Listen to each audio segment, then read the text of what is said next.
Sri Jagannath Bharti Putrani Bhagwan Krishna Jakam Ki Jai. Jayu Rama Madhava Jayu Jagihara Jayu Rama Madhava Jayu Jagihara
ഹരേ Krishna. Voice clear അല്ലേ? കേൾക്കാൻ പറ്റുന്നില്ല പ്രോപ്പറായിട്ട്.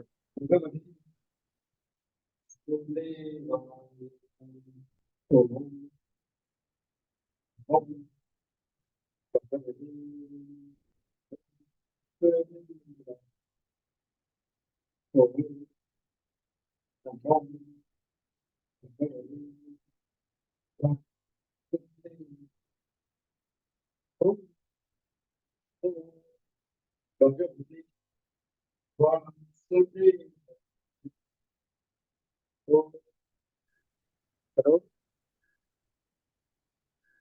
तो नमो भगवते वासुदेवाय ഹരേ കൃഷ്ണ കിട്ടുന്നില്ല. ഭഗവതേ ഹരേ കൃഷ്ണ. ഇപ്പൊ ക്ലിയർ ആണോ? ക്ലിയർ ആണ്? ഹലോ പ്രഭു കുറച്ചുകൂടെ ഒന്ന്. അല്ല ബ്രോ, ക്ലിയർ അല്ല. ക്ലിയർ അല്ല. മൊബൈലിൽ നിന്ന് കയറിയാൽ മതി. മൊബൈലിൽ നിന്ന് കയറണം. ടാബിന്റെ റേഞ്ച് ഇഷ്യൂ ആണ്.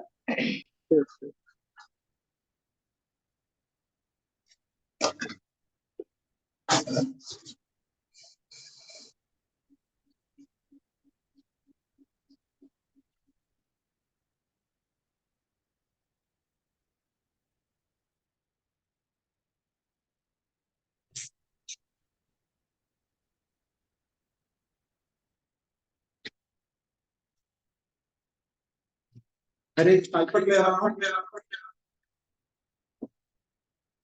ഇപ്പൊ ക്ലിയർ ആണോ? ഇപ്പൊ എക്കോ കേൾക്കുന്നത്.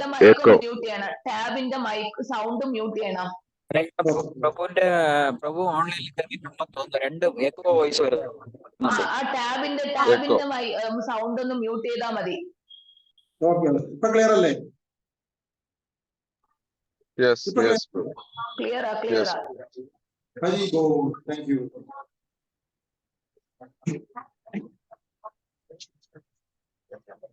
നാരായണം നമസ്കൃത്യം നരം ചൈവ നരോത്തമം ദേവീം സരസ്വതി വ്യാസം തതോ ജായാമുദീരയേ നഷ്ടപ്രായേഷു ഭദ്രേഷു നിത്യം ഭാഗവത സേവയാ ഭഗവതേ അത്യുത്തമ ശ്ലോകേ ഭക്തിർഭവതി നൈഷ്ടകീ മൂകം കരോതി വാചാരം പങ്കും ലംഘയിലേക്കിനും യത്ര പാപമഹം വന്ദേ ശ്രീഗുരുദീനദാരിണം. ഹരേ കൃഷ്ണ. പ്രിയപ്പെട്ട ഭക്തജനങ്ങളെ, ഭഗവാന്റെ കൃപ കൊണ്ട് ശ്രീ രാധാ നീലമാവ സത്സംഗം ജഗന്നാഥ മന്ദിർ കഴിഞ്ഞ ദേവീന്ദ്രൻ പ്രഭു തിരുവനന്തപുരത്ത് യാത്ര നടത്തിയതിനു ശേഷം നമ്മൾ റെഗുലറായിട്ട് ഭാഗവതം ക്ലാസ് സ്റ്റാർട്ട് ചെയ്തിട്ടുണ്ട്. അതിന്റെ ഭാഗമായി ഭാഗവതം ഫസ്റ്റ് കാൻഡോ തുടക്കം മുതൽ അവതാരിക മുതൽ നമ്മൾ വായിച്ച് ആമുഖം അവതാരിക മുതൽ നമ്മൾ വായിച്ച് ഭഗവാന്റെ കൃപയാൽ ഓൺലൈനിലും ഓഫ്ലൈനുമായി ക്ലാസ് എടുക്കുകയാണ്. എല്ലാ ഭക്തജനങ്ങൾക്കും ഈ വമ്പൻ പരിപാടിയിലേക്ക് ആത്മാർത്ഥമായി സ്വാഗതം ചെയ്യുന്നു. ശ്രീമദ് ഭാഗവതം മുഴുവൻ നമുക്ക് ഇങ്ങനെ വായിക്കാൻ ഭഗവാൻ അവസരം പെരുമാറാകട്ടെ. ഇപ്പോ അവതാരികയിൽ കുറച്ച് ഭാഗം കഴിഞ്ഞ ക്ലാസ്സുകളിൽ വായിച്ചു. ഇപ്പൊ നമ്മൾ അതിന്റെ ബാക്കി ഇന്നലെ വായിച്ചു നിർത്തിയതിന്റെ ബാക്കി വായിക്കുകയാണ്. നിത്യാനന്ദ മഹാപ്രഭുവിനെയും ചൈതന്യ മഹാപ്രഭുവിന്റെയും കുറിച്ച് അവതാരികയിൽ പറഞ്ഞിരിക്കുന്ന ഭാഗമാണ് വായിച്ചുകൊണ്ടിരിക്കുന്നത്. ശ്രീമദ് ഭാഗവതം മലയാളത്തിലുള്ള പുസ്തകത്തിൽ 1-ാമത്തെ സ്കന്ധത്തിൽ 17-ാമത്തെ പേജിലാണ് നമ്മൾ വായിക്കുന്നത്. കഴിഞ്ഞ പ്രാവശ്യം വായിച്ച ഒരു പാരഗ്രാഫ് കൂടെ ചേർത്താണ് പ്രാവശ്യം വായിക്കുന്നത്. ഞാൻ വായിക്കാം. അവതാരിക 17-ാമത്തെ പേജ് 2-ാമത്തെ പാരഗ്രാഫ്. അടുത്ത ദിവസം നിത്യാനന്ദ പ്രഭു ആ ആഭാസ സഹോദരന്മാരെ സന്ദർശിക്കുവാൻ പോയി. പ്രഭുവിനെ ദർശിച്ച മാത്രയിൽ അവരിൽ ഒരുവൻ പൊട്ടിയ മൺകരത്തിന്റെ ഒരു കഷണം അദ്ദേഹത്തിന്റെ നേർക്ക് ലഭിക്കും. ആ മൺകഷണം കൊണ്ട് നെറ്റി മുറിഞ്ഞ് രക്തമൊഴുകുവാൻ തുടങ്ങി. എന്നാൽ പ്രഭു അതികാരുണ്യമയനാകയാൽ ഈ പരമനിഷ്ഠൂര പ്രവൃത്തികൾക്കെതിരെ പ്രതിഷേധിക്കുന്നതിന് പകരം ഇപ്രകാരം കൽപ്പിച്ചു: നീ ഈ കല്ല് എന്റെ നേർക്ക് എറിഞ്ഞതിന് ഞാൻ കാര്യമാക്കുന്നില്ല. ഞാൻ നിന്നോട് ഇപ്പോഴും ഭഗവാൻ ഹരിയുടെ നാമം ജപിക്കണമെന്ന് അപേക്ഷിക്കുന്നു. നിത്യാനന്ദ പ്രഭുവിന്റെ ആശ്ചര്യമായ പെരുമാറ്റം ദർശിച്ച് സഹോദരന്മാരിൽ ഒരാളായ ജഗാൻ അത്ഭുതപ്പെടുകയും ഉടനെ തന്നെ പ്രഭുവിന്റെ പാദങ്ങളിൽ നമസ്കരിച്ച് തന്റെ പാപിയായ സഹോദരനോട് ക്ഷമിക്കണമെന്ന് അഭ്യർത്ഥിക്കുകയും ചെയ്തു. നിത്യാനന്ദ പ്രഭുവിനെ ആക്രമിക്കാൻ തുനിഞ്ഞപ്പോൾ ജഗാൻ അയാളെ തടയുകയും പ്രഭുവിന്റെ പാദങ്ങൾ സവിനയം നമസ്കരിക്കാൻ അനുനയിപ്പിക്കുകയും ചെയ്തു. ഇതിനോടകം തന്നെ നിത്യാനന്ദ പ്രഭുവിനെ ആക്രമിച്ച വിവരം ചൈതന്യ മഹാപ്രഭു അറിയുകയും അത്യുഗ്രമായ കോപ ആവേശത്തോടു കൂടി അദ്ദേഹം അവിടെ എത്തിച്ചേരുകയും ആ പാപികളെ വധിക്കുവാനായി സുദർശന ചക്രത്തെ വിളിച്ചു വരുത്തുകയും ചെയ്തു. ഇത് കണ്ട നിത്യാനന്ദ പ്രഭു ഉടനെ തന്നെ ചൈതന്യ മഹാപ്രഭുവിന്റെ ആഗമന ഉദ്ദേശത്തെ കുറിച്ച് അദ്ദേഹത്തെ അനുസ്മരിപ്പിച്ചു. പ്രത്യാശയ്ക്ക് പോകലും വകയില്ലാത്ത വിധം അതപതിച്ചു പോയവരെ മോചിപ്പിക്കുക എന്നതാണ് മഹാപ്രഭുവിന്റെ ദൗത്യം. ജഗായും മതായും ആകട്ടെ ഇത്തരത്തിൽ അതപതിച്ചവരുടെ ഏറ്റവും നല്ല ദൃഷ്ടാന്തങ്ങളുമാണ്. ഉന്നത കുലജാതരും ഭൗതിക സാംസ്കാരിക സമ്പന്നരുമായ ഈ യുഗത്തിലെ 90% ജനങ്ങളും ഈ സഹോദരന്മാരുമായി സാമീപ്യമുള്ളവരാകും. ശാസ്ത്ര മതാനുസാരം ഈ കലിയുഗത്തിൽ ലോകജനത മുഴുവൻ നീത്യശുദ്ധമായതോ അതിനും നിന്ദ്യമായ ഗുണങ്ങളോ ഉള്ളവരാണ്. ശ്രീ ചൈതന്യ മഹാപ്രഭു ഒരിക്കലും കാലാകാലങ്ങളിൽ തുടർന്നു പോകുന്ന ജന്മാവകാശ ജാതി സമ്പ്രദായത്തെ അംഗീകരിച്ചിരുന്നില്ല എന്ന് മാത്രമല്ല, ഒരു വ്യക്തിയുടെ സ്വരൂപത്തെ അഥവാ യഥാർത്ഥ വ്യക്തിത്വത്തെ സംബന്ധിച്ച വിഷയങ്ങളിൽ പ്രഭു ധർമ്മശാസ്ത്ര നിർണയങ്ങളെ കർശനമായി അനുസരിച്ചിരുന്നു. സുദർശന ചക്രത്തെ ആനയിക്കുന്നത് കണ്ട് നിത്യാനന്ദ പ്രഭു ഇരു സഹോദരങ്ങളോടും ക്ഷമിക്കുവാൻ പ്രഭുവിനെ സാവിനയം വിനയിപ്പിച്ചു. ഇരു സഹോദരന്മാരും തങ്ങളുടെ അഹന്താനിർഭരമായ പ്രവൃത്തിയെ മാപ്പാക്കണമെന്ന് യാചിച്ചുകൊണ്ട് പ്രഭുവിന്റെ പാദങ്ങളിൽ നമസ്കരിക്കുകയും ചെയ്തു. പശ്ചാത്താപ വിവശരായ അവരെ സ്വീകരിക്കണമെന്ന് ചൈതന്യ മഹാപ്രഭുവിനോട് നിത്യാനന്ദ പ്രഭു ആവശ്യപ്പെട്ടു. ഇനി ഒരിക്കലും പാപനിർഭര പ്രവൃത്തികളിലോ അസാന്മാർഗിക പ്രവർത്തനങ്ങളിലോ ഏർപ്പെടരുതെന്ന ഏക വ്യവസ്ഥയിൽ അവർക്ക് മാപ്പ് നൽകി സ്വീകരിക്കാൻ ശ്രീ ചൈതന്യ മഹാപ്രഭു സമ്മതിച്ചു. ഇരു സഹോദരന്മാരും പ്രഭുവിന്റെ വ്യവസ്ഥകൾക്ക് വഴങ്ങുകയും അവരുടെ സകല അധാർമിക ശീലങ്ങളും ഉപേക്ഷിക്കുമെന്ന് സത്യം ചെയ്യുകയും ചെയ്തു. അനന്തരം കൃപാലുവായ പ്രഭു അവരെ സ്വീകരിക്കുകയും പിന്നീട് അവരുടെ ഗതകാല ദുഷ്കൃതങ്ങളെ സംബന്ധിച്ച് സൂചിപ്പിക്കുകയോ ചെയ്തില്ല. ശ്രീ ചൈതന്യ മഹാപ്രഭുവിന്റെ വിശേഷ കാരുണ്യം ആണിത്. ഈ യുഗത്തിൽ ആർക്കും താൻ പാപമുക്തനെന്ന് അവകാശപ്പെടാൻ സാധ്യമല്ല. ഏതൊരാൾക്കും അപ്രകാരം പറയുക അസാധ്യമാണ്. ഉത്തമ വിശ്വാസയോഗ്യനായ ആത്മീയ ആചാര്യനിൽ നിന്നും ദീക്ഷ സ്വീകരിച്ചതിന് ശേഷം പാപനിർഭര കർമ്മങ്ങൾ ആവർത്തിക്കരുത് എന്ന വ്യവസ്ഥയിൽ ചൈതന്യ മഹാപ്രഭു സർവ്വപാപികളെയും സ്വീകരിക്കും. ഇരു സഹോദരന്മാരുടെയും സംഭവത്തിൽ ശ്രദ്ധ ചെലുത്തേണ്ട അനേകം പ്രബോധന ആശയങ്ങൾ നിരീക്ഷിക്കാം. ഈ കലിയുഗത്തിൽ സർവ്വജനങ്ങളും പ്രായേണ ജഗായ് മതായിമാരുടെ ഗുണങ്ങൾ ഉൾക്കൊള്ളുന്നവരാണ്. അധാർമികമായ കർമ്മങ്ങളുടെ പ്രത്യാഘാതത്തിൽ നിന്നും വിമുക്തരാക്കാൻ ആഗ്രഹിക്കുന്നവർ നിശ്ചയമായും ശ്രീ ചൈതന്യ മഹാപ്രഭുവിനെ അഭയം പ്രാപിക്കേണ്ടതാണെന്ന് മാത്രമല്ല, ദീക്ഷ സ്വീകരിച്ചതിന് ശേഷം ശാസ്ത്രങ്ങളെ അനുശാസിച്ചിരിക്കുന്ന ധർമ്മശാസ്ത്ര വിരുദ്ധ പ്രവർത്തനങ്ങൾ പരിവർത്തിക്കുകയും വേണം. ശ്രീ രൂപ ഗോസ്വാമിക്ക് മഹാപ്രഭു നൽകിയ ഉപദേശങ്ങളിൽ നിരോധക നിയമങ്ങൾ വിശദമായി ചർച്ച ചെയ്തിരിക്കുന്നു. ഒരു ഗൃഹസ്ഥാപനയായി ജീവിതം നയിക്കുമ്പോൾ മഹാപ്രഭു മഹത് വ്യക്തികൾ സാധാരണ പ്രകടിപ്പിക്കുന്ന അത്ഭുതങ്ങളൊന്നും പ്രവർത്തിച്ചില്ല. എന്നാൽ പ്രഭു ഒരിക്കൽ ശ്രീ വ്യാസ ഠാക്കൂറിന്റെ ഭവനത്തിൽ വച്ച് നടന്ന സങ്കീർത്തനം അതിന്റെ പരമകോടിയിൽ എത്തി നിൽക്കുമ്പോൾ വിസ്മയകരമായ ഒരു അത്ഭുതം പ്രദർശിപ്പിച്ചു. സങ്കീർത്തനത്തിൽ പങ്കുചേർന്ന ഭക്തന്മാരോട് കഴിക്കാൻ എന്തു ഭക്ഷണമാണ് വേണ്ടതെന്ന് മഹാപ്രഭു ആരാഞ്ഞു. മാമ്പഴമാണ് തങ്ങൾക്ക് വേണ്ടതെന്ന് അവർ അറിയിച്ചപ്പോൾ മഹാപ്രഭു ഒരു മാങ്ങായണ്ടി ആവശ്യപ്പെടുകയും മാമ്പഴകാലം അല്ലാതിരുന്നിട്ടും ആ മാങ്ങായണ്ടിയെ മഹാപ്രഭു മുറ്റത്ത് വിതയ്ക്കുകയും ചെയ്തു. ഉടൻ തന്നെ ആ മാങ്ങായണ്ടിയിൽ നിന്നും ഒരു പുതിയ മാവ് ഭക്തന്മാർക്ക് ഭക്ഷിക്കുന്നതിൽ ആവശ്യമായതിലധികം മാമ്പഴങ്ങളോടുകൂടി വളർന്നു വന്നു. അന്നു മുതൽ ഭക്തർ അവർക്ക് ആവശ്യമുള്ള മാമ്പഴങ്ങൾ ശ്രീവാസ് ഠാക്കൂറിന്റെ അങ്കണത്തിൽ വളർന്ന ആ മാവിൽ നിന്നും പതിവായി ശേഖരിക്കാൻ തുടങ്ങി. ഓം തത്സത്. ശ്രീല പ്രഭുപാദ കീ ജയ്. ഓം അജ്ഞാനതിമിരാന്തസ്യ ജ്ഞാനാഞ്ജനാശലാകയ ചക്ഷുരുമിലിതം യേന തസ്മൈ ശ്രീ ഗുരുവേ നമഃ. ശ്രീ ചൈതന്യ മനോഭീഷ്ടം സ്ഥാപിതം യേന ഭൂതലേ സ്വയം രൂപാ കഥാ മഹ്യം ദദാതി സ്വപദാന്തികം. വന്ദേഹം ശ്രീഗുരു ശ്രീയുതപാദകമലം ശ്രീഗുരുൻ വൈഷ്ണവാം ച ശ്രീരൂപം സാഗ്രജാതം സഗഗണാ രഘുനാനിതം ത്വം സജീവം സാദ്വൈതം സാവധൂതം പരിജന സഹിതം കൃഷ്ണ ചൈതന്യദേവം ശ്രീ രാധാകൃഷ്ണപാദാൻ സഹന ലളിതാ ശ്രീശാന്താം ച. ഹേ കൃഷ്ണ കരുണാ സിന്ധോ ദീനബന്ധോ ജഗത്പദേ ഗോപേശ ഗോപികാ കാന്താ രാധാ കാന്താ നമസ്തുതേ. തപ്ത കാഞ്ചന ഗൗരാംഗി രാധേ വൃന്ദാവനേശ്വരി വൃഷഭാനുസുതേ ദേവി പ്രണമാമി ഹരിപ്രിയേ. നമോ മഹാവദന്യായ കൃഷ്ണ പ്രേമപ്രദായിനേ കൃഷ്ണായ കൃഷ്ണ ചൈതന്യ നാമ്നേ ഗൗരീശേ നമഃ. നമോ ബ്രാഹ്മണ ദേവായ ഗോ ബ്രാഹ്മണ ഹിതായ കൃഷ്ണായ ഗോവിന്ദായ നമോ നമഃ.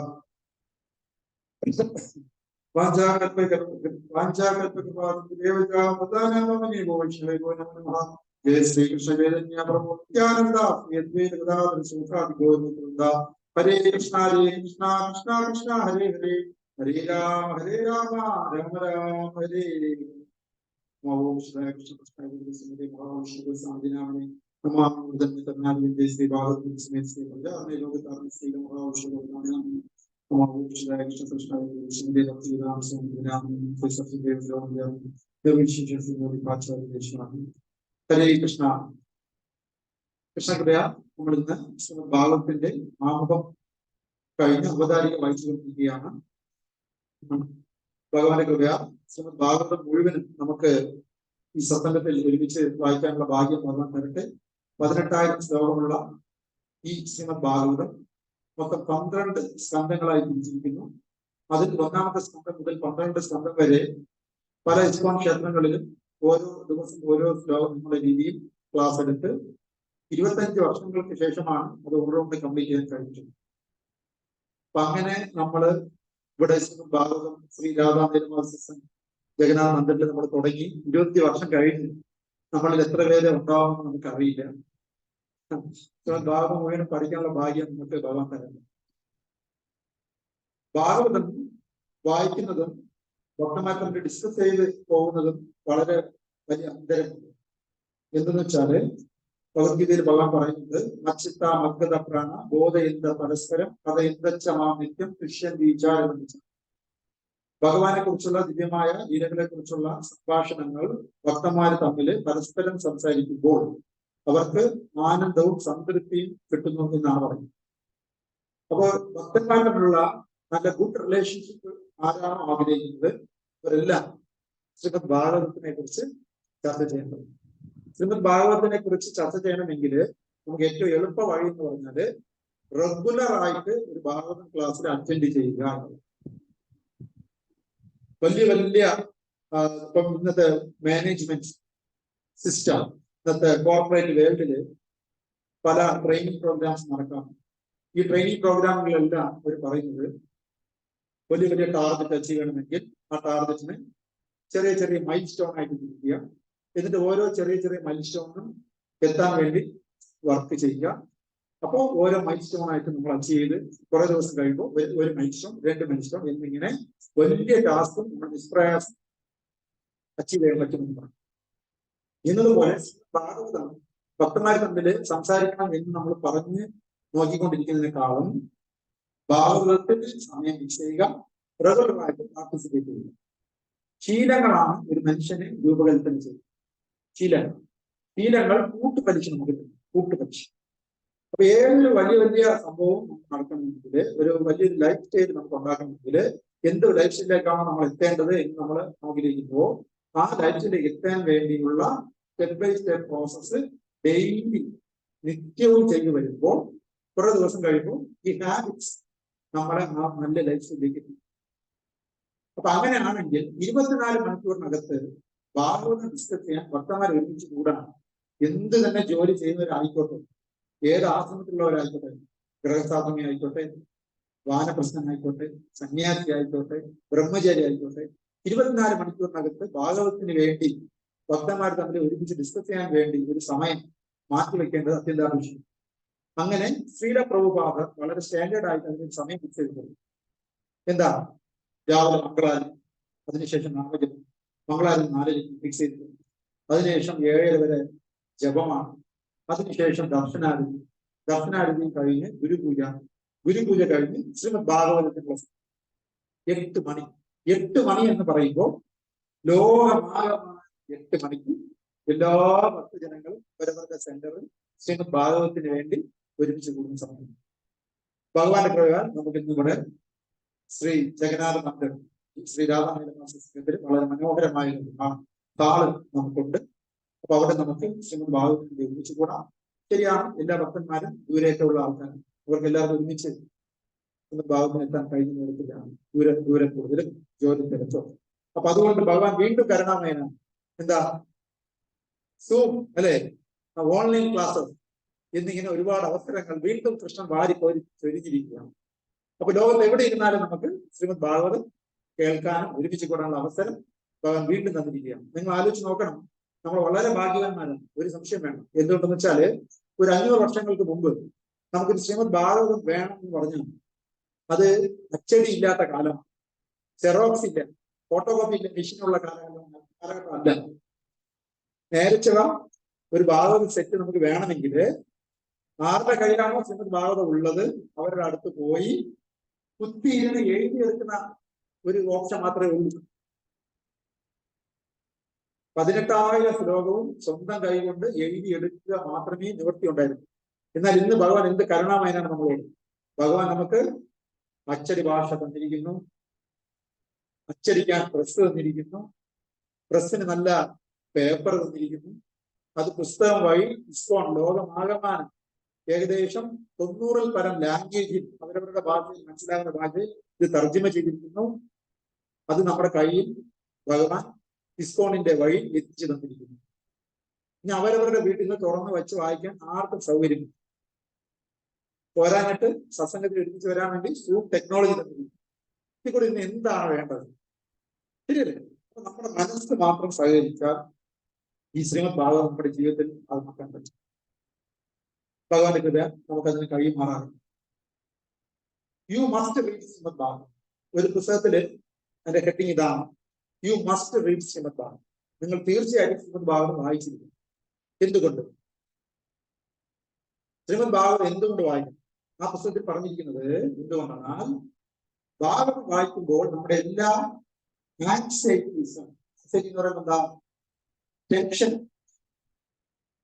സ്ട്രെസ് ഇല്ലാതാകും. അതുകൊണ്ട് 2 ലെമന്റേഷൻ എന്ന് പറയുമ്പോൾ നമുക്ക് ഇല്ലായ്മയെ കുറിച്ചുള്ള ദുഃഖങ്ങൾ, ശോകങ്ങൾ ഇല്ലാതാക്കാൻ ശ്രീമദ് ഭാഗവതം പഠനത്തിലൂടെ സാധിക്കും. അതേപോലെ നമുക്ക് ഭയം എന്തെങ്കിലും ഉണ്ടെങ്കിൽ ഭാഗവതം പഠിക്കുന്നത് ഭയം. അതേപോലെ ഭാഗവത വായനയിലൂടെ ഭഗവാൻ ശ്രീകൃഷ്ണനെ പെട്ടെന്ന് പ്രീതിപ്പെടുത്താൻ നമുക്ക് കഴിയുന്നു. അതേപോലെ തന്നെ നമ്മൾ പൂർവ്വജന്മങ്ങളിൽ ചെയ്ത പാപങ്ങളെല്ലാം ശ്രീമദ് ഭാഗവത വായനയോടുകൂടി അതിനെ ഇല്ലാതാക്കാൻ, അതിന്റെ പരിണിത ഫലം അനുഭവിക്കാതെ അതിൽ നിന്ന് രക്ഷപ്പെടാൻ നമ്മളെ സഹായിക്കുന്നു. ആരാണോ ശ്രീമദ് ഭാഗവതം പഠിക്കുന്നത് അവർക്ക് എല്ലാ ഐശ്വര്യങ്ങളും ഓപ്ലൻസും വന്നു ചേരുന്നു. അതേപോലെ തന്നെ ഭഗവാനോട് നല്ല ഭക്തി വന്നു ചേരുന്നു.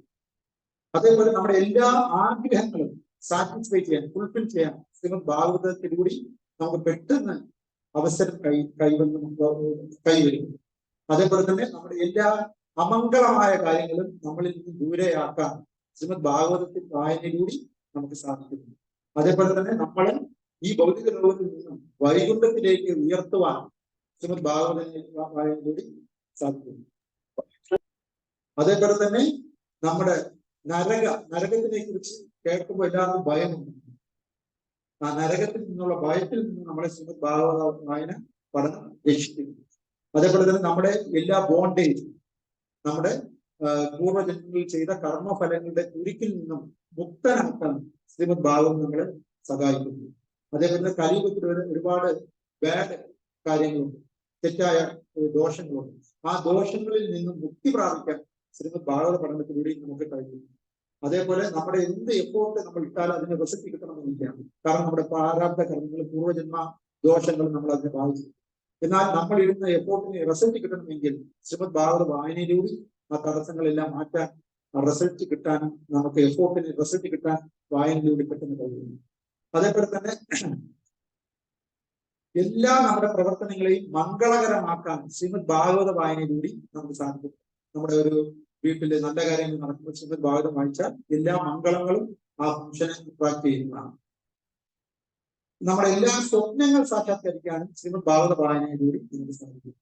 എല്ലാ തരം അസൂയ എന്നുള്ള ഒരു രോഗം ഈ ലോകത്തിൽ എല്ലാവർക്കും ഉണ്ട്. എന്നാൽ ഈ അസൂയയിൽ നിന്ന് രക്ഷ പ്രാപിക്കാൻ ഏറ്റവും എളുപ്പവഴി ശ്രീമദ് ഭാഗവത പഠനം. അതേപോലെ തന്നെ ആർക്കാണോ ഗോവിന്ദനിലോട് പ്രേമം വേണമെന്ന് ആഗ്രഹിക്കുന്നത്, ആ പ്രേമം ഉണ്ടാകുവാൻ ശ്രീമദ് ഭാഗവത പഠനത്തിലൂടെ നമുക്ക് സാധിക്കും. ഒരു മിനിറ്റ് അവിടെ ടു ബിക്കം ജനനമരണ ചക്രത്തിൽ നിന്ന് പുറത്തു വരുവാൻ അതിന്റെ ടെക്നോളജി ശ്രീമദ് ഭാഗവത പഠനത്തിന് വ്യക്തികൾക്ക് കിട്ടുന്നതാണ്. അതേപോലെ തന്നെ നിങ്ങൾക്ക് സമാധാനം വേണമെങ്കിൽ ശ്രീമദ് ഭാഗവത പഠനത്തിൻ്റെ, അതേപോലെ തന്നെ നിങ്ങൾക്ക് ഗോലോകത്തിൽ പോകാൻ ആഗ്രഹമുണ്ട് എങ്കിൽ ഭാഗപഠനത്തിലൂടെ നിങ്ങൾക്ക് ഓരോ ഗതാഗതത്തിലെത്താൻ കഴിയും. നിങ്ങൾക്ക് മുക്തി പ്രാപിക്കണം ആഗ്രഹം ഉണ്ടെങ്കിൽ ഭാഗപഠനത്തിലൂടെ പറ്റും. അതേപോലെ തന്നെ നിങ്ങളുടെ എല്ലാ കർമ്മ ബന്ധനങ്ങളെയും ഇല്ലാതാക്കാൻ നിങ്ങൾ ആഗ്രഹിക്കുന്നുണ്ടെങ്കിൽ കോടിക്കണക്കിന് നിങ്ങൾക്ക് മുക്തി പ്രാപിക്കണം ആഗ്രഹം ഉണ്ടെങ്കിൽ നിങ്ങൾ ശ്രീമദ് ഭാഗവത പഠനത്തിലൂടെ അതിന് സാധിക്കും. അങ്ങനെ ശ്രീമദ് ഭാഗവതം നിങ്ങളുടെ എല്ലാ ദിവസവും വായിക്കേണ്ട ഒരു ദിവ്യ മംഗളം ഗ്രന്ഥമാണ്. അതേപോലെ ഈ ബെനിഫിറ്റ്സ് എല്ലാം നമുക്ക് കിട്ടി നമ്മൾ എപ്പോഴും ഹാപ്പിയായി ആരോഗ്യവാനായി നമ്മൾ മറ്റുള്ളവരിൽ നിന്ന് വ്യത്യസ്തനായി നമ്മുടെ സ്പിരിച്വൽ ലൈഫിന്റെ പരിപൂർണ്ണ സക്സസ് വേണമെന്ന് ആഗ്രഹിക്കുന്നുണ്ടെങ്കിൽ നമ്മൾ എല്ലാവരും ഡെയിലി ശ്രീമദ് ഭാഗവതം വായിക്കേണ്ടത്. അങ്ങനെ നിങ്ങളുടെ നല്ലൊരു തീരുമാനമാണ് ശ്രീമദ് ഭാഗവതം നമ്മുടെ ലൈഫിൽ കൊണ്ടുവരണം എന്നുള്ളത്. അതിന് ഏറ്റവും എളുപ്പ വഴിയാണ് ഡെയിലി നടക്കുന്ന ശ്രീമദ് ഭാഗവതം ക്ലാസ്സിൽ നമ്മൾ പാർട്ടിസിപ്പേറ്റ് ചെയ്യുകയും ഇടയ്ക്കിടയ്ക്ക് നമ്മൾ തന്നെ ഈ ക്ലാസ് എടുക്കാൻ വേണ്ടി മുന്നോട്ട് വരികയും ചെയ്യേണ്ടത്.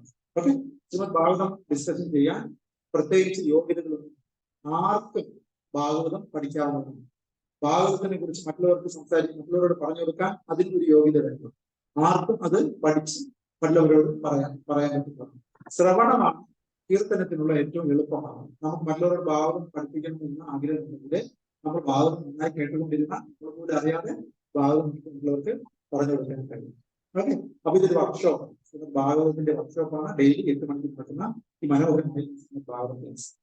അപ്പോ ഇന്ന് നമ്മൾ ചർച്ച ചെയ്ത വിഷയം ശ്രീമദ് ഭാഗവതത്തില് ചൈതന്യ മഹാപ്രഭുവിനെ കുറിച്ചാണ് അവതാരികയിൽ ശ്രീല പ്രഭുപാദർ കൂടുതൽ പറഞ്ഞത്. നമ്മൾ അത്ഭുതപ്പെടും എന്തുകൊണ്ട് ചൈതന്യ മഹാപ്രഭുവിനെ കുറിച്ച് മൊത്തത്തിൽ അങ്ങ് പറഞ്ഞിരിക്കുന്നത്. ആ മുഖം മുഴുവൻ ചൈതന്യ മഹാപ്രഭുവിനെ കുറിച്ചാണ്. കാരണം ശ്രീമദ് ഭാഗവതത്തിന് എങ്ങനെ പ്രാക്ടിക്കലായിട്ട് ജീവിതത്തിലേക്ക് കൊണ്ടുവരാം എന്ന് ഭഗവാൻ ശ്രീകൃഷ്ണൻ തന്നെ ചൈതന്യ മഹാപ്രഭു അവതരിച്ച് നമുക്ക് കാണിച്ചിട്ടുണ്ട്. അപ്പൊ എങ്ങനെയാണ് ചൈതന്യ മഹാപ്രഭു അദ്ദേഹത്തിന്റെ സ്വന്തം ജീവിതത്തിൽ ശ്രീമദ് ഭാഗവതത്തിനെ അപ്ലൈ ചെയ്തത്, അതേപോലെ നമ്മൾ അപ്ലൈ ചെയ്യണം എന്നതിനെ കുറിച്ചാണ് ശ്രീല പ്രഭുപാദർ നമ്മളെ നമ്മുടെ ശ്രദ്ധയിൽ കൊണ്ടുവരാൻ ശ്രമിക്കുന്നു. അപ്പൊ ഭാഗവതത്തിനെ വെറും തിയറിയായിട്ട് മാത്രമല്ല അതിനെ പ്രാക്ടിക്കലായിട്ടും കൊണ്ടുവരാൻ കഴിയും എന്നതിന്റെ ഒരു വർണ്ണനയാണ് ചൈതന്യ മഹാപ്രഭുവിന്റെ ലീലകളെ കുറിച്ചുള്ള വർണ്ണനയിലൂടെ ശ്രീല പ്രഭുപാദർ നമുക്ക് കാണിച്ചു തരുന്നത്. അപ്പൊ ആരാണ് ശ്രീമദ് ഭാഗവതം ഡെയിലി ശ്രമിക്കുന്നത് അവർ പോലും അറിയാതെ അവരുടെ ലൈഫിൽ ശ്രീമദ് ഭാഗവതം അപ്ലൈ ആവും. ഓട്ടോമാറ്റിക്കലി നമ്മുടെ ലൈഫിൽ അത് അറിയാതെ നമ്മൾ ഫോളോ ചെയ്യുന്നു. ഞാൻ ഒരു കഴിഞ്ഞ ദിവസങ്ങളിൽ നമ്മൾ കണ്ടു, ഇന്നലെ മിഞ്ഞാന്നുള്ള ദിവസങ്ങളിലൊക്കെ ഹിസ് ഗ്രേറ്റ് ആനന്ദ് സാഗർ പ്രഭു വളരെ മനോഹരമായി ശ്രീമദ് ഭാഗവതത്തിന്റെ മഹാത്മ്യത്തിനെ കുറിച്ച് പറയുകയുണ്ടായി അല്ലെ. അങ്ങനെ അദ്ദേഹം 25 പോയിന്റ്സ് നല്ല രീതിയിൽ അത് പ്രിപ്പയർ ചെയ്ത് ആദ്യത്തെ ക്ലാസ്സിൽ 1 മുതൽ 10 ഭാഗവതം ഡെയിലി പഠിച്ചാലുള്ള ഗുണങ്ങളെ കുറിച്ച് 10 പോയിന്റ്സ് പറയുകയും ഇന്നലെ ബാക്കി 11ാമത്തെ പോയിന്റ് മുതൽ ഏകദേശം 22ഓളം പോയിന്റ്സ് അദ്ദേഹം പറയുന്നു. ഇനി 3 പോയിന്റ്സും കൂടെ അദ്ദേഹം പറയാനുണ്ട്. അപ്പൊ ഭാഗവത ശ്രവണ മഹിമ എന്നാണ് ടോപ്പിക്കിന്റെ പേര്. ഞാൻ ശ്രീമദ് ഭാഗവതത്തിനെ കുറിച്ച് മെയിനായിട്ട് ഇൻട്രൊഡക്ഷൻ സ്റ്റേജിൽ പറയാൻ ആഗ്രഹിക്കുന്ന പോയിന്റ് എന്നാൽ ക്വസ്റ്റ്യൻ ആൻഡ് ആൻസർ എന്നുള്ള രീതിയിലുള്ള ടോപ്പിക്സിനെ കുറിച്ചാണ് ഭാഗവതത്തിൽ നിന്നും ഞാൻ ഭഗവാന്റെ കൃപയാൽ ഭക്തന്മാരുടെ കൂടെ ഷെയർ ചെയ്യാൻ ആഗ്രഹിക്കുന്ന വിഷയം. എന്തെന്ന് വെച്ചാല് ഞാൻ ഒരിക്കൽ ശ്രീമദ് ഭാഗവതം എന്താണെന്നോ ഏതാണെന്നോ ഒന്നും അറിഞ്ഞൂടാതെ ഇസ്കോണിൽ ആദ്യമായി വരുന്ന കാലഘട്ടത്തിൽ ഞാൻ വന്നപ്പോൾ ഒരുപാട് സാഫ്രം അറിയാം കാവി ഉടുത്ത കുറെ ഭക്തജനങ്ങളെ ഇസ്കോണിൽ വെച്ച് കാണുകയും തൈക്കാട് ഇവിടെ മത്സരത്തിലാണ് ഞാൻ ആദ്യമായി പോയത്. അപ്പൊ അവിടെ ഒരു സ്വാമിജി നല്ല രീതിയിൽ ക്ലാസ് എടുക്കുന്നുണ്ടായിരുന്നു. അപ്പൊ ഞാൻ ഒരു പേഴ്സണൽ ഡിസ്കഷന്റെ ഇടയിൽ സ്വാമിജിയോട് ചോദിച്ചു, സ്വാമിജി താങ്കൾക്ക് എല്ലാ ചോദ്യത്തിനും ഉത്തരം അറിയാമോ? സൂര്യന് താഴെ എന്ത് ചോദിച്ചാലും നിങ്ങൾക്ക് ഉത്തരം പറയാൻ അറിയാമോ എന്ന് ഞാൻ ചോദിച്ചു. അപ്പോ ഒരു ചോദ്യം ചോദിച്ചത് സ്വാമിയെ മടക്കുക എന്നുള്ളതാണ് എന്റെ ഉദ്ദേശം. അപ്പൊ ഈ ഉദ്ദേശം എന്തായാലും അദ്ദേഹത്തിന് തിരിച്ച് അദ്ദേഹം ആൻസർ പറഞ്ഞത് എന്നെ അത്ഭുതപ്പെടുത്തി. എന്താണ് അദ്ദേഹം പറഞ്ഞത്? അദ്ദേഹം പറഞ്ഞത് എന്റെ ശിക്ഷാഗുരു പ്രിയപ്പെട്ട ഹിസ് ഗ്രേറ്റ് സുദർശൻ ദാരിദാസ് പ്രഭുവാണ് അദ്ദേഹം. എനിക്ക് ആദ്യമായി ഹരകൃഷ്ണ മന്ത്രം ജപിക്കാൻ മാല ഇരുന്നതാണ്. ഈ ഭഗവാൻ ശ്രീകൃഷ്ണനെ കുറിച്ചുള്ള ദിവ്യ ജ്ഞാനത്തിന്റെ രഹസ്യങ്ങൾ ഇന്ന് പറഞ്ഞു തന്നെ എന്റെ പ്രിയപ്പെട്ട ശിക്ഷാഗുരു ഹിസ് ഗ്രേറ്റ് സുദർശൻ ദാരിദാസ് പ്രഭു പറഞ്ഞത്, എന്തിനാ സൂര്യന് താഴെയുള്ള ചോദ്യങ്ങൾ മാത്രം നിങ്ങൾ ചോദിക്കുന്നത്? സൂര്യന് മുകളിലുള്ള ചോദ്യം ചോദിച്ചോളൂ. സൂര്യന് താഴെയും സൂര്യന് മുകളിലുള്ള എന്ത് ചോദ്യം ചോദിച്ചോളൂ. എല്ലാ ചോദ്യത്തിനും ഉത്തരം ശ്രീമദ് ഭാഗവതത്തിലുണ്ട്. അതുകൊണ്ട് ധൈര്യമായിട്ട് നിങ്ങൾ ചോദ്യം ചോദിച്ചോളൂ എന്ന് പറഞ്ഞു. ഞാൻ ഭാഗവതത്തിൽ നിന്ന് അതിന് ഉത്തരം പറയാൻ ശ്രമിക്കാം എന്ന് വിനയപൂർവ്വം അദ്ദേഹം പറഞ്ഞപ്പോ ഞാനൊന്ന് പേടിച്ചു. ചോദ്യം സൂര്യന് താഴെയുള്ള എന്ത് ചോദ്യം ചോദിച്ചാലും ഞാൻ പറയാം എന്ന് പറയുന്ന അഹങ്കാരികളെ ഞാൻ കണ്ടിട്ടുണ്ട്. എന്നാൽ സൂര്യന് മുകളിലുമുള്ള ചോദ്യത്തിന് ഉത്തരം പറയാൻ തയ്യാറായി നിൽക്കുന്ന വിനയപൂർവ്വമുള്ള ഈ ഗുരുവിനെ കണ്ടപ്പോൾ ശരിക്കും പ്യൂരിറ്റി ഈസ് ദ ഫോഴ്സ്, അദ്ദേഹത്തിന്റെ പ്യൂരിറ്റി എന്നെ ഒന്ന് കുലുക്കി. ഭാഗവതത്തിൽ എല്ലാത്തിനും ഉത്തരമുണ്ട് എന്നുള്ള ഒരു ക്ലൂ എനിക്ക് കിട്ടി.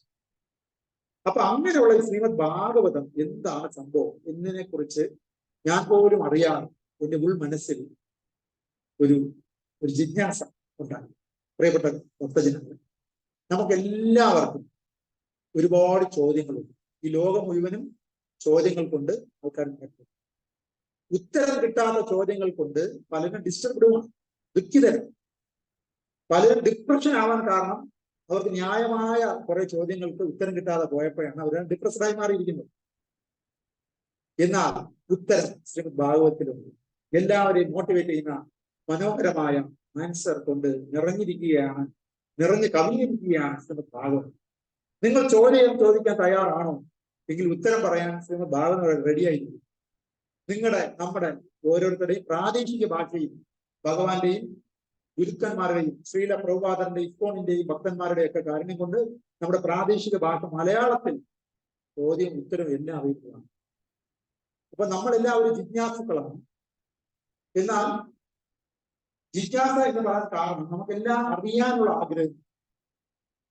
സാധാരണ അറിയാനുള്ള ആഗ്രഹം എന്തുകൊണ്ട് നമുക്കുണ്ടായി എന്ന് ചോദിച്ചാൽ ഭഗവാനിൽ നിന്നും ഭഗവാന്റെ അടുത്ത് നിന്നും നമ്മൾ ഭൗതിക ലോകത്തിലേക്ക് കഴിയുമ്പോൾ നമ്മൾ ചെയ്ത പാപം. അപ്പൊ ഭൗതിക ലോകത്തിൽ വന്നപ്പോ തിരിച്ച് ഭഗവാനെ കുറിച്ചുള്ള അന്വേഷണത്തോടെയാണ് ഈ ജിജ്ഞാസയായി മാറിയിരിക്കുന്നത്. എന്നാൽ ഭഗവാനെ കുറിച്ചാണ് അന്വേഷിക്കുന്നത് നമ്മൾ മറന്നുപോയത് കൊണ്ട് നമ്മളിപ്പോ അന്വേഷിച്ചുകൊണ്ടിരിക്കുന്നത് അപ്പുറത്തെ വീട്ടിലെ ആൾക്കാരുടെ കാര്യം, ഇപ്പുറത്തെ വീട്ടിലെ കാര്യം, ഇങ്ങനെ വഴിമാറും.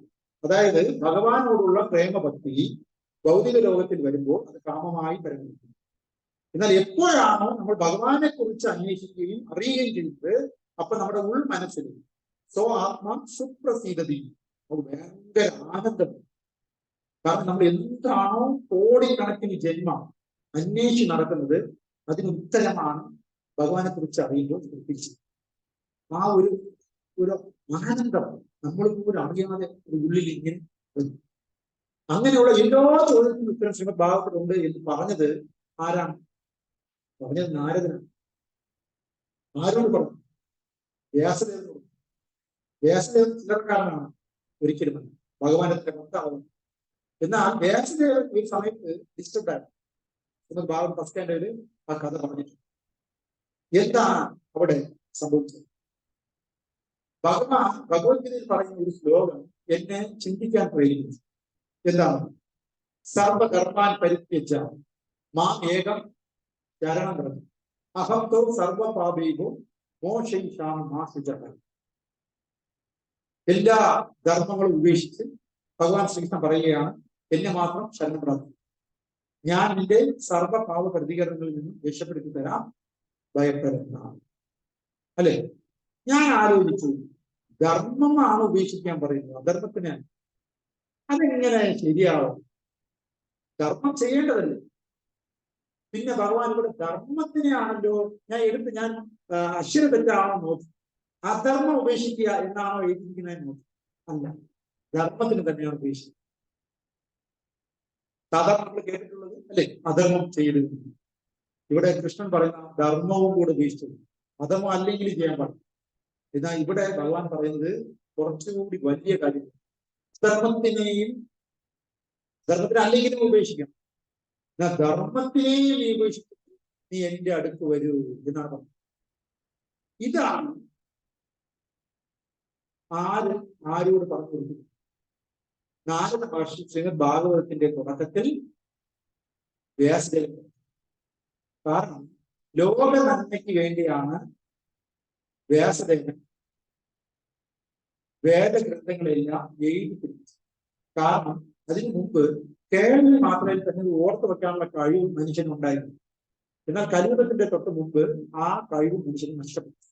അപ്പൊ ലോകത്തിന്റെ നന്മയ്ക്ക് വേണ്ടിയാണ് വ്യാസദേവൻ ഈ ഗ്രന്ഥങ്ങളെല്ലാം എഴുതി പിടിച്ചത്. ഒന്നുകൂടി വീട്ടിൽ നിന്ന് വായിക്കാനൊക്കെ പറ്റുള്ളൂ, ഒറ്റ പ്രാവശ്യമല്ലേ കേൾക്കാൻ പറ്റും. മറ്റേ എഴുതി വെച്ചിരുന്നാൽ വീട്ടിൽ എടുത്ത് വായിക്കും. അങ്ങനെ വേദങ്ങളെ 4 ഡിവൈഡ് ചെയ്തു. ഋഗ്വേദം, യജുർവേദം, സാമവേദം.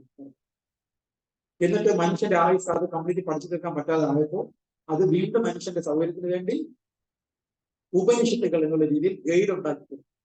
വേദങ്ങളിൽ പറയുന്ന തത്വശാസ്ത്രമില്ല, ഉപനിഷത്തുകൾ പ്രധാനപ്പെട്ട 108 ഉപനിഷത്തുകൾ. എന്നാൽ ഇതും വായിച്ച് നമുക്ക് മനസ്സിലാക്കാനുള്ള കഴിവില്ലാതെ വന്നപ്പോൾ പുറമെ ഇതും വായിച്ച് മനസ്സിലാകാൻ പറ്റാതെ വന്നപ്പോൾ മനുഷ്യന് മനസ്സിലാവുന്ന ഗുണപാഠ കഥകളിലൂടെയും ഇതിനെ നമുക്ക് പ്രസന്റ് ചെയ്യുന്നു. അതാണ് പുരാണം. അതിൽ തമോ ഗുണമുള്ള ആൾക്കാർക്ക് മനസ്സിലാവാൻ പറ്റുന്ന രീതിയിലുള്ള ഉദാഹരണങ്ങൾ സഹിതം വ്യക്തമാക്കിയ 6 തമോ ഗുണ പുരാണങ്ങളും രജോ ഗുണത്തിലുള്ളവർക്ക് മനസ്സിലാവുന്ന കഥകൾ എക്സാമ്പിളൊക്കെ പറഞ്ഞിട്ടുള്ള 6 രജോ ഗുണ പുരാണങ്ങളും സാത്വികതയിലുള്ള ആൾക്കാർക്ക് മനസ്സിലാക്കാൻ പറ്റുന്ന രീതിയിലുള്ള കാര്യങ്ങൾ പറഞ്ഞിട്ട് വെച്ചിട്ടുള്ള 5 സാത്വിക ഗുണ പുരാണങ്ങൾ എഴുതിയിട്ട് കൂടി വ്യാസദേവൻ ഹാപ്പിയായി. എന്നിട്ട് ഒരു മഹാഭാരതം എന്നുള്ള ഒരു ഇതിഹാസം എഴുതിയിട്ടുണ്ട്. അപ്പോ ഇദ്ദേഹം സാറ്റിസ്ഫൈഡ് ആണ്, ഒരു പൂർണ്ണ സംതൃപ്തി കിട്ടുന്നുണ്ട്. എന്തോ ഒരു മിസ്സിംഗ് ലിങ്ക്, എന്തോ ഒരു കുറവുള്ളത് പോലെ. സദ്യ കഴിച്ചു, പക്ഷെ ഒരു പൂർണ്ണ തൃപ്തി വന്നിട്ടില്ല. നോക്കിയപ്പോഴാണ് ഓർമ്മിച്ചത് പായസം വന്നിട്ടില്ല. സദ്യ കംപ്ലീറ്റ് ആകാതെ പായസം കൂടെ കഴിച്ചാലല്ലേ? അതാണ് സംഭവം. എന്നതുപോലെ ഇത്രയും ലോക ഹിതത്തിന് വേണ്ടിയുള്ള ധർമ്മം അനുഷ്ഠിച്ചിട്ട് കൂടി വ്യാസദേവന് ഒരു സാറ്റിസ്ഫാക്ഷൻ കിട്ടുന്നു. എന്താണ് ആ സാറ്റിസ്ഫാക്ഷൻ ഇല്ലായ്മയ്ക്ക് കാരണം? ഡിസാറ്റിസ്ഫാക്ഷൻ എന്തുകൊണ്ടുണ്ടായി എന്നതിനെ കുറിച്ച് ഇങ്ങനെ അദ്ദേഹം ചിന്തിക്കുകയാണ്. ഒരിക്കലും സ്വന്തം ഒരു ഡോക്ടർ ആണെങ്കിൽ കൂടി സ്വന്തം ചികിത്സ സ്വയം ചെയ്യാൻ പാടില്ല, അല്ലെ? ഡോക്ടറാണ് സ്വന്തം ചികിത്സ സ്വയം ചെയ്യുന്നു, അത് മറ്റൊരു ഡോക്ടറിനെ കാണും.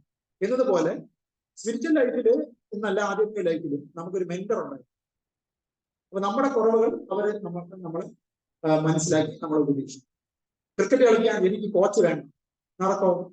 ഏതൊരു ക്രിക്കറ്റ് കളിക്കാനും ഒരു കോച്ച് വേണം. എന്നതുപോലെ സ്പിരിച്വൽ ലൈഫ് പ്രാക്ടീസ് ചെയ്യുന്ന അല്ലെങ്കിൽ നല്ലൊരു മെറ്റീരിയൽ ലൈഫ് പ്രാക്ടീസ് ചെയ്യുന്ന ഒരു ഏതൊരു വ്യക്തിക്ക് ഒരു മെന്റർ ആവശ്യം. സ്പിരിച്വൽ ലൈഫിൽ വ്യാസദേവന്റെ അദ്ദേഹത്തിന്റെ ഗുരുനാഥനായ പ്രിയപ്പെട്ട നാരദ മഹർഷി അവിടെ എത്തുകയാണ്. എപ്പോഴാണോ ശിഷ്യൻ ദുഃഖിതനാവുന്നത് അവിടെ ഉടനെ ഗുരുവിന്റെ അനുഗ്രഹം, സ്പർശം, സഹായം ഇവിടെ എത്തിച്ചേരുന്നതാണ്. ആത്മാർത്ഥമായി ഭക്തി പ്രാക്ടീസ് ചെയ്യുന്ന ഏതൊരു വ്യക്തിക്കും ഭഗവാന്റെ ഒരു രക്ഷകനെ അയച്ചു കൊടുക്കും, ഒരു ട്യൂട്ടറിനെ അയച്ചു കൊടുക്കും, ഒരു ഗുരുവിനെ അയച്ചു കൊടുക്കും. ഇവിടെ ലോകത്തിന്റെ ഗുരുനാഥനായ വ്യാസദേവന് അദ്ദേഹത്തിന്റെ ഗുരുനാഥനായ നാരദ മഹർഷി പറഞ്ഞു കൊടുക്കുകയാണ്, ധർമ്മമെല്ലാം നീ ചെയ്തു, സത്യമാണ്, ലോകനന്മയ്ക്ക് വേണ്ടി ചെയ്തു. പക്ഷേ നീ മിസ്സിംഗ് ലിങ്ക് എന്ന് നിനക്ക് തന്നെ തോന്നാൻ കാരണം നീ പ്രധാനമായും ധർമ്മ അർത്ഥ കാമ മോശമാണ് നീ എഴുതി പിടിപ്പിച്ചത്. എന്നാൽ ധർമ്മം നീ വിസ്തരിച്ച് എക്സ്പ്ലെയിൻ ചെയ്തു, അർത്ഥത്തിനെ കുറിച്ച് നീ വിസ്തരിച്ച് എക്സ്പ്ലെയിൻ ചെയ്തു, കാമത്തിനെ കുറിച്ച് നീ വിസ്തരിച്ച് എക്സ്പ്ലെയിൻ ചെയ്തു. അതിന് മോശമാർഗം വന്നപ്പോൾ നീ പെട്ടെന്ന് ചുരുക്കിക്കളഞ്ഞു. നിന്റെ ഈ വേദങ്ങളിലൂടെയും ഉപനിഷത്തുകളിലൂടെയും പുരാണങ്ങളിലൂടെയും ഒക്കെ നീ ചെയ്തത് ധർമാർത്ഥ കാമത്തിനെ വിസ്തരിച്ച് നീ പ്രതിപാദിച്ചിട്ടുണ്ട്. എന്നാൽ മോശമാർഗത്തിനെ കുറിച്ച് എക്സ്പ്ലെയിൻ ചെയ്യാൻ വന്നപ്പോ പെട്ടെന്ന് നീ ചുരുക്കുന്നു. നമ്മൾ അങ്ങനെയാണ് എക്സാം എഴുതാൻ പോകുമ്പോൾ 2 മണിക്കൂർ എക്സാം നമ്മൾ എഴുതി പാടുള്ളതൊക്കെ ആദ്യം നിൽക്കുന്ന എഴുതി, എളുപ്പമുള്ളത് മാറ്റി വയ്ക്കും. അവസാനം എന്തായി? സമയം തീർന്നു പോയി. അപ്പൊ എളുപ്പമുള്ളത് അറിയാമായിരുന്നിട്ട് കൂടി കുറച്ച് എഴുതാൻ പറ്റിയിരുന്നു എന്നതുപോലത്തെ അവസ്ഥയായി. ഇതൊക്കെ എഴുതിയത് ഭഗവാനെ കുറിച്ച് വിസ്തരിച്ച് മനുഷ്യന് പറഞ്ഞു കൊടുക്കാനാണ്. പക്ഷെ ധർമാർത്ഥ കാമ മോക്ഷത്തിനെ കുറിച്ച് എഴുതി എക്സ്പ്ലെയിൻ ചെയ്ത് വന്നപ്പോ കൂടുതൽ എലാബറേറ്റഡ് ആയിട്ട് പോയപ്പോ വഴിമാറിപ്പോയി. ടു ദ പോയിന്റ് മോശമാർഗത്തിനെ കുറിച്ച് എലാബറേറ്റ് ചെയ്യാൻ നീ സമയം കണ്ടെത്തിയില്ല. കൂടുതൽ ശ്ലോകങ്ങൾ അതിനുവേണ്ടി നീ ചെലവാക്കിയില്ല. അപ്പൊ ആ ഒരു കുറവാണ് നിനക്കുള്ള ഡിസാറ്റിസ്ഫാക്ഷന് കാരണം എന്നതിൽ നിന്ന് നമുക്ക് എന്ത് മനസ്സിലാക്കാം? നമ്മൾ ധർമ്മം എത്ര ചെയ്താലും, നമ്മൾ എത്രത്തോളം അർത്ഥം സമ്പാദിച്ചാലും, എത്രത്തോളം നമ്മൾ കാമകാര്യങ്ങളിൽ ആഗ്രഹത്തിന്റെ പുറകെ ഓടിയാലും നമ്മൾ സാറ്റിസ്ഫൈഡ് ആവൂല എന്നതിന്റെ തെളിവാണ് ഇത്. അപ്പൊ മനുഷ്യൻ സാറ്റിസ്ഫാക്ഷൻ കിട്ടണമെങ്കിൽ നമ്മൾ എവിടെ എത്തണം? മോശമാർഗം എന്നുള്ള രീതിയിൽ ഭഗവാൻ ശ്രീകൃഷ്ണ ചരിതം നമ്മൾ ജീവിതത്തിൽ എപ്പോഴാണോ മനസ്സിലാക്കുന്നത്, എപ്പോഴാണോ മനസ്സിലാക്കാൻ ശ്രമിക്കുന്നത്, അപ്പൊ മാത്രമേ നമുക്ക് പരിപൂർണ ആനന്ദം കിട്ടത്തുള്ളൂ. ദേവേന്ദ്ര വളരെ നല്ല രീതിയിൽ ക്ലാസ്സിൽ എടുത്തു. സന്തോഷവും ആനന്ദവും തമ്മിലുള്ള വ്യത്യാസത്തെ കുറിച്ച് പറഞ്ഞു. സന്തോഷം എന്ന് പറയുന്നത് ഒരു തുടക്കവും ഒടുക്കവും ആനന്ദത്തിന് തുടക്കം കൊടുക്കില്ല. അത് കണ്ടിന്യൂസ് ആയിട്ട് ആനന്ദാമുതി വർദ്ധനം പ്രതിപദം പൂർണ്ണാമൃതാസോദനം, വീണ്ടും വീണ്ടും വീണ്ടും മധുരം മധുരം മധുരം, വീണ്ടും വീണ്ടും മധുരമാണ്. അതെല്ലാം ഭഗവാനെ കുറിച്ച്, ഭഗവാൻ ശ്രീകൃഷ്ണനെ കുറിച്ചുള്ള ചരിത്രങ്ങളെ കുറിച്ചുള്ള വർണ്ണനയിൽ മാത്രമേ ആ ആനന്ദം കിട്ടത്തുള്ളൂ. അപ്പൊ അത് നീ എല്ലാവരും പറഞ്ഞില്ലല്ലോ വ്യാസദേവ എന്ന് പറഞ്ഞപ്പോഴാണ് ശരിയാണ്, ഞാൻ ഭഗവാനെ കുറിച്ച് മാത്രം എടുത്തു പറഞ്ഞു. മനസ്സിലായോ? ചക്കയുണ്ട്, ചക്കയ്ക്കകത്ത് എന്തെല്ലാം ഉണ്ട്? കുറെ എന്തുണ്ട്? നടുക്കൊരു തണ്ടുണ്ട്, ചുറ്റും നല്ലൊരു പുറംചട്ടയുണ്ട്, അതിനകത്ത് നല്ല ചുളകളുണ്ട്, പിന്നെ ഇടക്കിടയ്ക്ക് എന്തുണ്ട് അതിന്റെ ഇടയിൽ? ഞവണിയുണ്ട് അല്ലെ? എല്ലാ ചക്ക വെട്ടുന്നതിന്റെ ഉദ്ദേശം എന്താണ്? ഞവണി എടുക്കാനല്ലല്ലോ. ചക്ക വെട്ടുന്നതിന്റെ ഉദ്ദേശം നിങ്ങൾക്കുള്ള തണ്ടെടുക്കാനോ ഞവണി എടുക്കാനോ തോലെടുക്കാനോ അല്ല. അതിനകത്തുള്ള ചുള, ചക്കച്ചുള എടുത്ത് കഴിക്കാൻ. ഇദ്ദേഹം എല്ലാ വ്യക്തിയൊക്കെ വച്ചപ്പോ കഴിക്കാൻ വിട്ടുപോയി. അവിടെയാണ് ഡിസാറ്റിസ്ഫാക്ഷൻ. ശ്രീമദ് ഭാഗവതത്തിൽ മൊത്തം എന്തുമാത്രമേ പറഞ്ഞിട്ടുള്ളൂ? ശ്രീകൃഷ്ണ ചരിത്രം മാത്രമേ. അതുകൊണ്ട് ആരാണോ വായിക്കുന്നത് അവർ പരിപൂർണ്ണ. കലിയുഗത്തിൽ പ്രത്യേകിച്ച് ഒന്നിന് സമയമില്ല. അപ്പൊ എന്ത് ചെയ്യണം? മറ്റുള്ള ഗ്രന്ഥങ്ങളുടെ പുറകെ ഒന്നും പോകേണ്ട ആവശ്യമില്ല. ടു ദ പോയിന്റ് ശ്രീമദ് ഭാഗവതത്തിലേക്ക് വന്നത്. അതിനുവേണ്ടി ഭഗവാനെ കുറിച്ച് മാത്രം ശ്രീല വ്യാസദേവൻ അദ്ദേഹത്തിന്റെ മെച്യൂരിറ്റിയിൽ, അദ്ദേഹത്തിന്റെ different experience can make a man perfect കേട്ടിട്ടില്ലേ? ഡിഫറെന്റ് എക്സ്പീരിയൻസ് ആണ് ഒരു പുരുഷനാക്കി മാറ്റുന്നത് എന്നതുപോലെ ആധ്യാത്മികമായ റിസർച്ച് നടത്തിയ ശ്രീല വ്യാസദേവൻ അദ്ദേഹത്തിന്റെ മെച്യൂരിറ്റിയിൽ പലതരം കാര്യങ്ങളും ചെയ്ത് അവസാനം എത്തിച്ചേർന്നത് ശ്രീമദ് ഭാഗവതത്തിലാണ്. അങ്ങനെയുള്ള ഭാഗവതം കലിയുഗത്തിൽ മനുഷ്യൻ ആദ്യമേ എടുത്തോളൂ. കാരണം എല്ലാം കൂടെ വായിച്ചിട്ട് ഭാഗവതത്തിലുള്ള ആയുസ് നമുക്ക് ഈ ശരീരത്തിനകത്ത് ആദ്യമേ എടുത്തോ. മഹാജനോ ഏന ഗ്രസ്തം, മഹാജനങ്ങൾ ഏറ്റവും അവസാനമായി എന്താണോ പറഞ്ഞത് അത് ആദ്യമേ നമ്മൾ ചെയ്തിരിക്കും. കാരണം റിസർച്ച് നടത്താനുള്ള സമയം നമുക്ക് ഇല്ല. അത് അങ്ങനെയുള്ള ശ്രീമദ് ഭാഗവതമാണ് നമ്മൾ ഇവിടെ ഡെയിലി 8 മണിക്ക് ഭഗവാന്റെ കൃപയുണ്ടെങ്കിൽ വായിക്കാൻ നമ്മൾ ശ്രമിക്കും. അതുകൊണ്ട് ഈ ക്ലാസ്സിൽ എല്ലാവരും ഒത്തുവരിക. ഞാൻ പ്രധാനമായിട്ട് പറയാൻ പോകുന്നത് എന്നെ ആകർഷിച്ച ചോദ്യ ഉത്തരം. ഞാൻ ആദ്യമായി പോയപ്പോൾ ചോദ്യം ചോദിക്കുക ഉത്തരം കിട്ടും. ഇങ്ങനെ ഞാൻ പോയപ്പോൾ ശ്രീമദ് ഭാഗവതത്തിൽ എല്ലാത്തിനും ഉത്തരമുണ്ടെന്ന് മനസ്സിലാകും. അങ്ങനെ ഞാനൊരു 500 ചോദ്യവും 500 ഉത്തരവും ശ്രീമദ് ഭാഗവതത്തിൽ നിന്ന് വലിയ ഭക്തന്മാർ എഴുതി വെച്ചത് ഞാൻ നമ്മുടെ ഭക്തന്മാരുടെ ശ്രദ്ധയ്ക്ക് വേണ്ടി എടുത്തു പറയാൻ ആഗ്രഹിച്ചു. അപ്പൊ നമ്മുടെ എപ്പിസോഡിന്റെ പേര് ശ്രീമദ് ഭാഗവതത്തിലെ ചോദ്യോത്തരം എന്നാണ്. അപ്പൊ അതിൽ ഫസ്റ്റ് കാൻഡോയിൽ ഏകദേശം 51ഓളം ചോദ്യങ്ങളുണ്ട്, അതിന് ഉത്തരവുണ്ട്. അപ്പൊ അതിൽ ഒന്നൊന്നായി ശ്രമിക്കാം. എപ്പിസോഡായിട്ട് ഇത് പോകാൻ ചാൻസ് ഉണ്ട്. എന്നിരുന്നാലും ചോദ്യങ്ങൾ നമ്മൾ കേട്ടിരുന്നാൽ ഭാഗവതത്തിൽ ഉത്തരമുണ്ടെന്നെങ്കിലും നമുക്ക് അറ്റ്ലീസ്റ്റ് എപ്പോഴെങ്കിലും ഓർക്കാൻ കഴിയും. അപ്പൊ ശ്ലോകവും ചോദ്യം അതിന്റെ ഉത്തരം ശ്ലോകവുമായിട്ട് തന്നെയാണ് ഭഗവാന്റെ കൃപ ഞാൻ പറയാൻ ആഗ്രഹിക്കുന്നത്. അതിൽ ഒന്നാമത്തെ ചോദ്യം ഫസ്റ്റ് കാൻഡോയില്, who can find the real path of peace and development? ആർക്കാണ് ശരിയായ സമാധാനത്തിലുള്ള വഴിയും പുരോഗതിയെയും കുറിച്ച് മനസ്സിലാക്കാൻ കഴിയുള്ളൂ എന്നൊരു ചോദ്യം. ആർക്കാണ് ശരിയായ സമാധാനത്തിന്റെ വഴിയും ശരിയായ പുരോഗതിയുടെ വഴിയും കാണാൻ കഴിയും? ശ്രീമദ് ഭാഗവതം 1:1-4 അതിന്റെ ഉത്തരം പറഞ്ഞു. രണ്ടാമത്തെ ചോദ്യം, how to know the secret of attaining success in spiritual life? നിങ്ങൾക്ക് സ്പിരിച്വൽ ലൈഫിന്റെ സക്സസിൽ സീക്രട്ട് എന്തെന്ന് എങ്ങനെ മനസ്സിലാക്കും എന്നതിനെ കുറിച്ച് ശ്രീമദ് ഭാഗവതം 1:8 പറയും.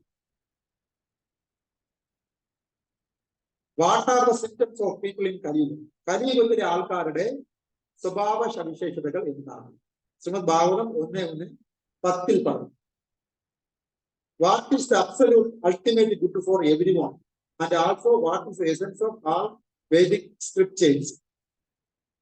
എല്ലാവരുടെയും പരിപൂർണത എന്താണ്? എല്ലാവരുടെയും പരിപൂർണതയ്ക്കുള്ള കാരണം എന്താണ്? എല്ലാ വൈദിക ശാസ്ത്രങ്ങളുടെയും എസൻസ് എന്താണ്? ഇതിനെക്കുറിച്ച് ശ്രീമദ് ഭാഗവതം 1-ാമത്തെ കാൻഡ് 2-ാം അധ്യായം 6 മുതൽ 29 വരെയുള്ള ശ്ലോകങ്ങളിൽ പറയും. പിന്നെ ഈ ഭൗതിക ലോകത്തില് എല്ലാവരും ഭൗതികമായ ശാരീരിക ആവശ്യങ്ങളുടെ പുറകെ ഓടുകയാണ്. അത് ശരിക്കും ഒരു കുരുവിക്കൂടിൽ കുരുവിക്ക് ആഹാരം കൊടുക്കാതെ ആ കൂടിനെ മാത്രം തുടച്ച് വൃത്തിയാക്കും പോകുന്നത്. അപ്പൊ അങ്ങനെ നമ്മൾ ഈ ലോകത്തിൽ ഭൗതികമായ കാര്യങ്ങൾ മാത്രം ചെയ്ത് ജീവിച്ചാൽ മതിയോ എന്നതിനെ കുറിച്ച് just by polishing cage will the bird in the cage get satisfied. വെറുതെ കൂടിന്റെ പുറകെ തടവടിയത് കൊണ്ട് മാത്രം അകത്തുള്ള കിളിക്ക് സന്തോഷത്തോടെ ജീവിക്കാൻ പറ്റും, അതിന് ആഹാരം കൊടുക്കണ്ടേ എന്നതിനെ കുറിച്ച് ശ്രീമദ് ഭാഗവതം 1:2-8 പറഞ്ഞു. How can we satisfy God, ഭഗവാനെ നമുക്ക് എങ്ങനെ സംതൃപ്തിപ്പെടുത്താം എന്നതിനെ കുറിച്ച് ശ്രീമദ് ഭാഗവതം 1:2-16 പറഞ്ഞു. How Lord hankers to get us back to above, ഭഗവാൻ നമ്മൾ ഭൗതിക ലോകത്തിൽ കഷ്ടപ്പെടുന്നത് ഹാപ്പി അല്ല, അതേ ഹാപ്പി അല്ല, അത് ഉടനെ തന്നെ നമ്മളെ അദ്ദേഹത്തിന്റെ ധാമത്തിലേക്ക് തിരിച്ചു വരാൻ വളരെ ആത്മാർത്ഥമായി ആഗ്രഹിക്കുന്നു എന്നതിനെ കുറിച്ച് ശ്രീമദ് ഭാഗവതം 1:2-17 പറഞ്ഞു. 8ാമത്തെ ചോദ്യമായിട്ട് പറയുന്നത് why Krishna appears as son of Vasudeva and Devaki and also describe the pastimes of the. എന്തുകൊണ്ട് ഭഗവാൻ പരമദിവ്യ ഉത്തമ പുരുഷനായ ഭഗവാൻ ഗോലോകത്തിൽ നിന്നും വാസുദേവിന്റെയും ദേവകിയുടെയും പുത്രനായിട്ട് ജനിച്ചത്, എന്തൊക്കെ ദിവ്യലീലകളാണ് അദ്ദേഹം ആടിയത്, അതിന്റെ ഉദ്ദേശം എന്ത് എന്നതിനെ കുറിച്ച് ശ്രീമദ് ഭാഗവതം 1-ാമത്തെ കാൻഡോ 2-ാം അധ്യായം 30 മുതൽ 34 വരെയുള്ള ശ്ലോകങ്ങളിൽ പറയുന്നു. അതേപോലെ വൈ ലോർഡ് കൃഷ്ണ എക്സിബിറ്റ്സ് ട്രാൻസെൻഡൽ പാസ്റ്റൈംസ്. 9ാമത്തെ ചോദ്യമായി നമുക്ക് പറയാൻ പറ്റുന്നത് ഭഗവാൻ ശ്രീകൃഷ്ണൻ എന്തിനാണ് ഭൗതിക ലോകത്തിൽ ഈ ദിവ്യ ലീലകളിൽ ഏർപ്പെടുന്നത് എന്നതിനെ കുറിച്ച് ശ്രീമദ് ഭാഗവതം 1:2-34 പറഞ്ഞു. 10ാമത്തെ ചോദ്യമായി നമുക്ക് കാണാവുന്നത് ശ്രീമദ് ഭാഗവതം 1-ാം പുസ്തകത്തിൽ what is the purpose of 10 incarnation of Godhead and where are religion taken shelter after that Lord Krishna left this world. ഭഗവാന്റെ 10 അവതാരങ്ങളെ കുറിച്ച് എന്താണ് നമ്മൾ മനസ്സിലാക്കുന്നത് എന്നതിനെ കുറിച്ചും ഭഗവാൻ ശ്രീകൃഷ്ണൻ ഭൗതിക ലീല ആടി ഭഗവാന്റെ ലോകത്തേക്ക് അപ്രത്യക്ഷമായതിനു ശേഷം നമ്മൾ എന്തിനെയാണ് ശരണം പ്രാപിക്കേണ്ടത് എന്നതിനെ കുറിച്ച് ശ്രീമദ് ഭാഗവതം 1:1 മുതൽ 44 വരെയുള്ള ശ്ലോകങ്ങളിൽ പറഞ്ഞു. പെട്ടെന്നാണ് പറഞ്ഞു പോകുന്നത് എങ്കിലും ഭഗവാന്റെ കൃപ ഇതൊരു റെക്കോർഡിങ്സ് നമ്മൾ ചെയ്യുന്നുണ്ട്. അതുകൊണ്ട് ഈ ശ്ലോകവും ഈ ചോദ്യവും ഒക്കെ നമുക്ക് റിപ്പീറ്റ് ചെയ്ത് നല്ലൊരു സീരിയസ് സ്റ്റഡിക്ക് ഈ ക്ലാസ് ഉപകാരപ്പെടുന്നത്. അതുകൊണ്ടാണ് ഓർമ്മിച്ചത്. 11ാമത്തെ ചോദ്യമായി 1-ാമത്തെ സ്കന്ധത്തിൽ നമുക്ക് എടുക്കാൻ കഴിയുന്നത് what are the details of Lord various incarnations. ഭഗവാൻ ശ്രീകൃഷ്ണന്റെ വ്യത്യസ്ത അവതാരങ്ങളുടെ വിവരണങ്ങളെ കുറിച്ച് ശ്രീമദ് ഭാഗവതം 1:3-5 പറഞ്ഞു. 8:55. അപ്പൊ സമയം കൂടുതലാണ്. അപ്പൊ ഒരു ചോദ്യം കൂടെ പറഞ്ഞ് നമുക്ക് ഇന്നത്തെ ക്ലാസ് അവസാനിപ്പിക്കാം. ഈസ് ഡിവോട്ടി എലൂഫ് ഗർത്താൻഡ്. അപ്പൊ ഭക്തനായാൽ ജനനമരണങ്ങൾ ഉണ്ടാവൂലേ എന്നൊരു ചോദ്യം ചെയ്യും. അതിന് ഉത്തരം ശ്രീമദ് ഭാഗവതം 1-ാം കാൻഡോ 3-ാം അധ്യായം 35-ാം ശ്ലോകം. ഇനിയും ഒരുപാട് 500 ചോദ്യവും 500 ഉത്തരവും ഭഗവാന്റെ കൃപയാൽ നമുക്ക് ഡിസ്കസ് ചെയ്യാനുണ്ട്. അതിൽ 12 നമ്മൾ കവർ ചെയ്തിരിക്കും. ഇനിയുള്ള ദിവസങ്ങളിൽ ഈ ചോദ്യങ്ങൾ മാത്രം പറഞ്ഞു പോവുകയും അതിനുശേഷം ഓരോ ചോദ്യവും എടുത്ത് അതിന്റെ കണക്റ്റഡ് ശ്ലോകവും അതിന്റെ കഥകളും അതിന്റെ ഉപകഥകളും അതിനെ കണക്ട് ചെയ്തുള്ള 1000 ശ്ലോകങ്ങളും ഒക്കെ എടുത്ത് ഓരോ ചോദ്യവും ഉത്തരവും നല്ല രീതിയിൽ ചർച്ച ചെയ്യാനുള്ള ഭാഗ്യം ഭഗവാൻ നമുക്ക് ഓരോരുത്തർക്കും തന്നെ അനുഗ്രഹിക്കുമാറാകട്ടെ. ഇന്ന് വന്നു ചേർന്ന എല്ലാ ഭക്തജനങ്ങൾക്കും ഹൃദയത്തിന്റെ ഭാഷണം എന്ന് പറയുന്നു. ഹരേ കൃഷ്ണ. ഗ്രന്ഥരാജ് എന്തെങ്കിലും ഡൗട്ട്സ് ഉണ്ടെങ്കിൽ വായിച്ചു.